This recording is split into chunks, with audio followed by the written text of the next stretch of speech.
है कि आप कहाँ से आते हैं, जोधपुर में कौन सा आपका गांव है और क्यों आपके मन में आया कि मुझे आरएएस बनना है? 2020 में कोविड आ गया था, तो उसके बाद में मैंने तैयारी शुरू की और क्योंकि उस टाइम पे एसआई की भर्ती आ रखी थी, तो मेरा उसमें चयन हो गया था। 9वीं रैंक थी मेरी ऑल राजस्थान में। तो मुझे ये जानना है, जो बच्चे पढ़ाई करते हैं, कई बच्चे ये भी सोचते हैं कि हम लोग घर से पढ़ करके कर लेंगे, आरएएस जैसे टफ एग्जाम में कोचिंग कितनी जरूरी है? वो कॉन्फिडेंस है। मजाक में कभी ऐसा भी बोलते थे कि आपके तो नाम में ही आरएएस है, क्योंकि मेरा नाम राशिद है। तो नाम की शुरुआत ही आरएएस से होती है। मजाक में भी ऐसा बोलते थे। अच्छा राशिद भाई, उन बच्चों को क्या कहना चाहेंगे जो बच्चे ग्रामीण परिवेश है? मैं बार बार ग्रामीण परिवेश का इसलिए जिक्र कर रहा हूँ क्योंकि कहीं ना कहीं आजकल बच्चे जो आते हैं उनको ये लगता है कि इतने बड़े एग्जाम है, वो हमारे लिए नहीं बने हैं।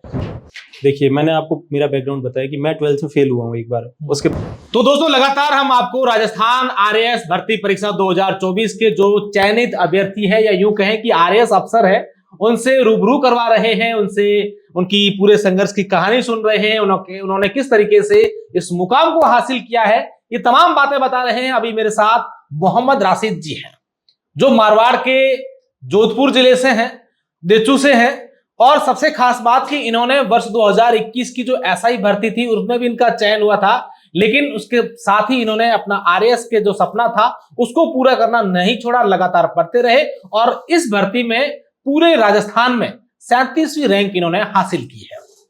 कई सारी बातें इनसे करेंगे। शुरुआत इनसे करते हैं इनके गांव से, क्योंकि हम लोग देखते हैं कि इस बार का जो परिणाम है वो भी कहीं ना कहीं गांवों से बहुत ज्यादा कनेक्ट रहा और अधिकतर जो बच्चे हैं पढ़ने को लेकर वो ग्रामीण परिवेश से ज्यादा आते हैं। सर, सबसे पहले तो आपको बहुत बहुत बधाई कि आपका इस मुकाम पर आपने पहुंचे हैं। साथ ही साथ हम आपके बारे में सबसे पहले जानना चाहते हैं कि आप कहाँ से आते हैं, जोधपुर में कौन सा आपका गांव है और क्यों आपके मन में आया कि मुझे आरएएस बनना है? बहुत बहुत धन्यवाद आपका, आपने इस प्लेटफॉर्म पे मुझे बुलाया, मौका दिया। मेरा नाम मोहम्मद राशिद है। मेरा गांव जो है देचू, वो फलोदी जिले में आता है। अभी पहले जोधपुर में आता था। जोधपुर में जी हाँ। मेरी स्कूलिंग है वो गांव से ही हुई है और मैं ग्रामीण परिवेश से बिलोंग करता हूँ। साथ ही मेरे जो मदर फादर हैं, जो मेरे पेरेंट्स हैं, वो भी मिडिल क्लास फैमिली से मैं बिलोंग करता हूँ। तो मेरी एजुकेशन गांव से हुई है और जैसा कि अभी आपने बताया कि इस बार जो परिणाम अभी जो वर्तमान में देखने को मिल रहे हैं, लगभग ज्यादातर परिणाम है वो ग्रामीण परिवेश से, गांव ढाणी से निकलने वाले जो हैं वो टॉपर बन रहे हैं। आज से पहले ये ऐसा नहीं होता था।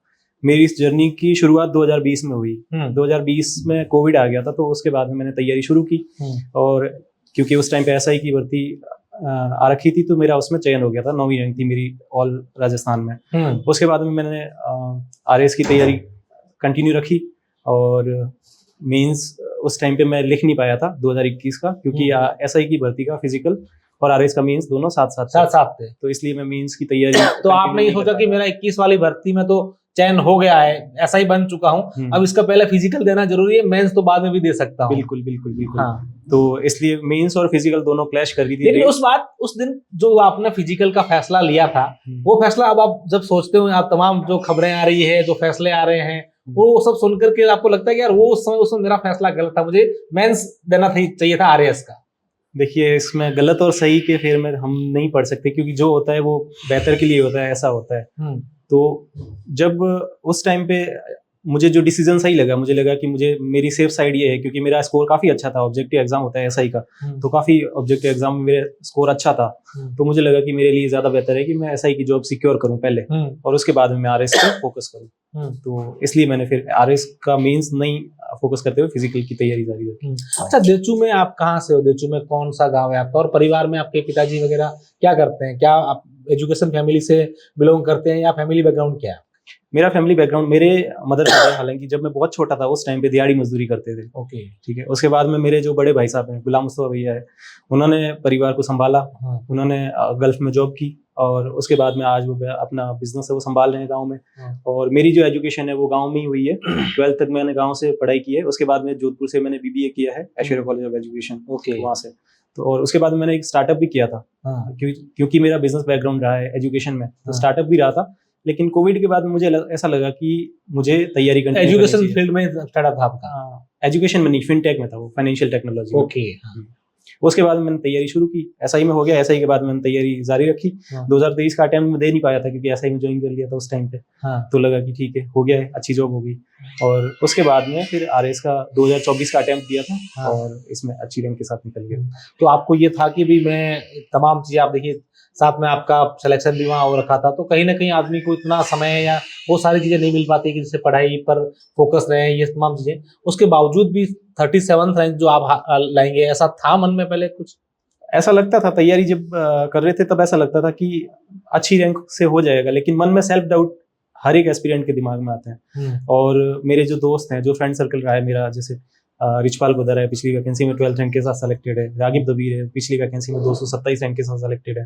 तो हम तीनों रूममेट थे।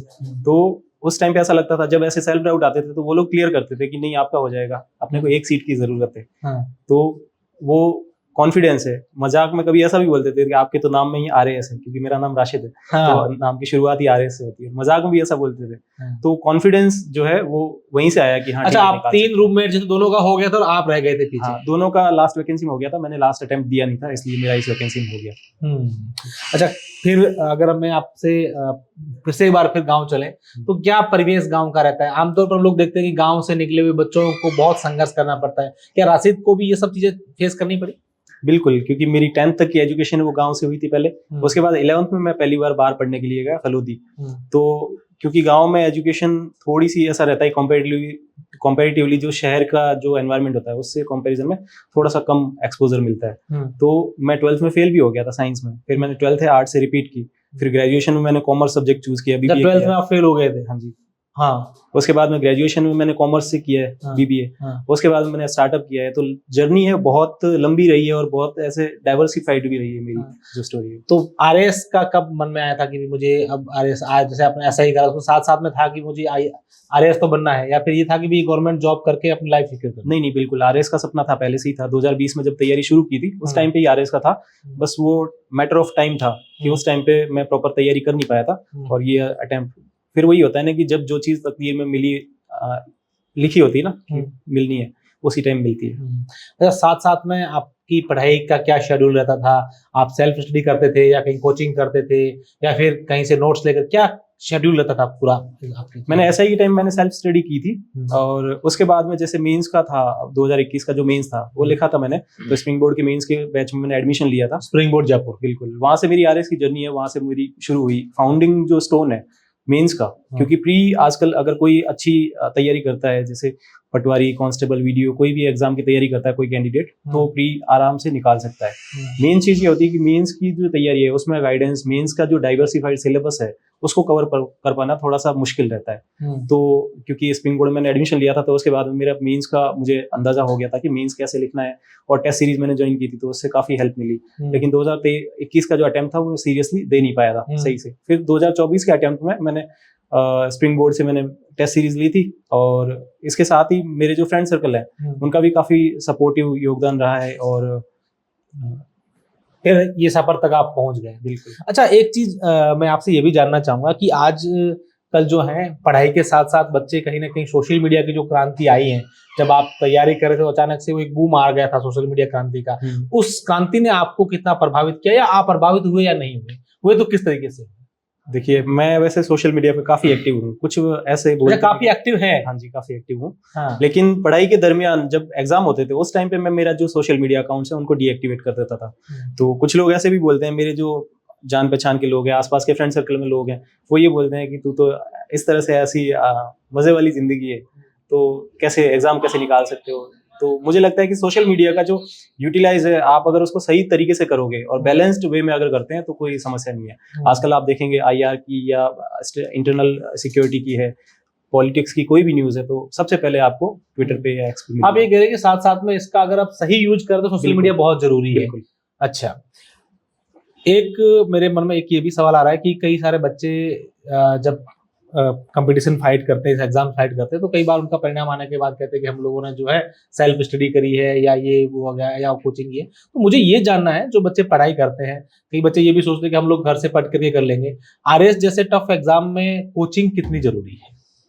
मैं आपके इस सवाल का जवाब देने से पहले मैं सबसे पहली जो कमी या जो सवाल आता है एक बीइंग एन एस्पिरेंट, उसके दिमाग में ये आता है कि उनको सबसे ज्यादा प्रॉब्लम होती है मार्गदर्शन की कमी, लैक ऑफ गाइडेंस। कोचिंग जो है, अगर कोई स्टूडेंट है जो अर्ली एज से अगर तैयारी करना चाहता है तो उसके लिए एक मार्गदर्शक का काम करती है। कोचिंग से क्या है, स्टूडेंट का सिलेबस है वो कंप्लीट हो जाता है। दूसरा ये है कि उनको प्रॉपर कौन से सब्जेक्ट को डेप्थ में स्टडी करना है और समझने में, जैसे मान लीजिए कोई ग्रेजुएशन कर रहा है कोई स्टूडेंट और उसको आगे तैयारी करनी है, तो उससे उसको कोचिंग से ये एक टाइमलाइन जो है वो मिल जाती है कि इतने टाइम में अगर सिलेबस कंप्लीट करना है। तो खुद से तैयारी करने के लिए अगर मान लीजिए किसी का बहुत ही एक्स्ट्रा ऑर्डिनरी, अगर कोई ब्रिलियंट स्टूडेंट है तो मुश्किल काम नहीं है, लेकिन मुझे लगता है कि कोचिंग एक साइड रोल, पॉजिटिव रोल है, वो काफी प्ले करती है अगर एवरेज स्टूडेंट है या फिर कोई अच्छा स्टूडेंट तैयारी करने वाला है तो। अच्छा राशिद भाई, उन बच्चों को क्या कहना चाहेंगे जो बच्चे ग्रामीण परिवेश है? मैं बार बार ग्रामीण परिवेश का इसलिए जिक्र कर रहा हूँ क्योंकि कहीं ना कहीं आजकल बच्चे जो आते हैं उनको ये लगता है कि इतने बड़े एग्जाम है वो हमारे लिए नहीं बने हैं, हम पटवारी, टीचर या वीडियो तक ही सीमित रहें। कहीं ना कहीं डिमोरलाइज बच्चे हो जाते हैं। तो उन बच्चों के लिए क्या मैसेज है आपका कि आप अगर चाहें तो सब कुछ कर सकते हैं? सबसे पहली चीज तो अगर राशिद कर सकता है, इस बार के अगर परिणामों की बात करें तो जो टॉपर हैं वो भी ग्रामीण परिवेश से हैं। अभी 2-3 मैंने जो करे हैं टॉप 20 अगर लिस्ट निकालें उसमें अधिकतर जो बच्चे हैं वो ग्रामीण परिवेश से आते हैं। देखिए, मैंने आपको मेरा बैकग्राउंड बताया कि मैं 12th में फेल हुआ हूँ एक बार। उसके बावजूद मेरी जो जर्नी है बहुत ऐसे डाइवर्सिफाइड रही है। मैंने बीच में तैयारी छोड़ दी थी, बिजनेस में सेटल हो गया था, उसके बाद में मैंने जो तैयारी शुरू की फिर से, तो उसके बावजूद अगर मैं कर सकता हूँ तो मुझे लगता है कि कोई भी बच्चा कर सकता है। तो मैं ये कहना चाहूंगा बच्चों से या जो भी एस्पिरेंट है कि सफलता मिलने से पहले काफी बार ऐसा होता है कि असफलता देखनी पड़ती है, लेकिन उन असफलता के बाद में जो सफलता आएगी ना, वो आपकी सारी उन असफलताओं को छिपा देगी। बिल्कुल, हालांकि ये इस टॉपिक से जुड़ा हुआ सवाल नहीं है। मैंने जब भी इंटरव्यू करे तो कई अधिकतर जो बच्चे हैं, अभ्यर्थी जो आरएएस बने हैं, सिलेक्शन हुए, वो स्प्रिंग बोर्ड का नाम ले लेते हैं। क्या खास बात स्प्रिंग बोर्ड की होती है? क्या आप स्प्रिंग बोर्ड कोचिंग सबसे अलग क्यों है? देखिए, कुछ तो बात है तभी सब लोग नाम लेते हैं, पहली चीज। दूसरा, आजकल अगर कोई भी स्टेट के कॉम्पिटिटिव एग्जाम की तैयारी कर रहा है कोई भी स्टूडेंट, तो आप इस फैक्ट को डिनाई नहीं कर सकते कि कोई भी स्टूडेंट है वो स्प्रिंग बोर्ड से जुड़ा हुआ नहीं है। किसी न किसी वे में स्प्रिंग बोर्ड के नोट्स हैं, स्प्रिंग बोर्ड का जो कोचिंग का ऑनलाइन कोर्स है, कोचिंग है, टेस्ट सीरीज है, तो हर एक एग्जाम के लिए स्प्रिंग बोर्ड का नाम है। तो इस फैक्ट को हम डिनाई नहीं कर सकते कि स्प्रिंग बोर्ड जो है। अच्छा, 12th जब आप फेल हो गए थे तो उस समय ये एक बार मन में आपको नहीं लगा कि यार मुझे पढ़ाई नहीं करनी है, या परिवार के लोगों ने कहा भाई तू काम कर ले, अब हो गया तेरा पढ़ाई, 12th इधर से हो नहीं रही क्लियर? 12th मैंने जिंदगी में 3 ही बार मैंने जो है बहुत सीरियस लेवल पे पढ़ाई की है। पहला जब मैं 12th में फेल हो गया था, मैंने साइंस में फेल हुआ था, तो उसके बाद मैंने आर्ट्स से वापस 12th की। उस बार मैंने पढ़ाई की और स्कूल में टॉप किया था। ओके। उसके बाद में मैंने सब इंस्पेक्टर का एग्जाम था, उस टाइम पे मैंने तैयारी की अच्छे से और मैंने स्टेट में 9th रैंक हासिल की। और तीसरा, इस बार जो मेंस था उस टाइम पे मैंने तैयारी की, तो ये 37 रैंक जो है उसी का नतीजा है। तो ये अब चौथी बार मेहनत और देखने को मिलेगी राशिद भाई? नहीं, फिलहाल के लिए यहाँ तक ठीक है। अब यूपीएससी का सपना अभी पाल के रखा है या फिर अपना यही था मंजिल के भी यहाँ पहुंच गए? नहीं, यहीं तक ठीक है। अब कुछ पारिवारिक जिम्मेदारियां हैं और तो ठीक है। मतलब विवाह हो गया आपका? नहीं, विवाह अभी होने की तैयारी है। बिल्कुल, ये राशिद भाई हैं। बहुत ही अच्छी शानदार बातचीत हुई और कई सारे बच्चों के लिए ये बातें सीखने भी मिली कि आप बच्चे अगर पढ़ाई करते हैं, तैयारी करते हैं, तो उनको किस तरीके से अपने खुद पर नियंत्रण रखना पड़ता है, सोशल मीडिया किस तरीके से यूज लेना है, पढ़ाई को कितना एकदम से फोकस होकर के पढ़ना है, ये तमाम चीजें बच्चों के लिए जानना जरूरी है। ये सफर लगातार जारी रहेगा और आरएएस अफसर जो 2024 में बने उन तमाम लोगों से फिर से बातचीत, यही सिलसिला जो है लगातार जारी रहेगा। बहुत बहुत धन्यवाद।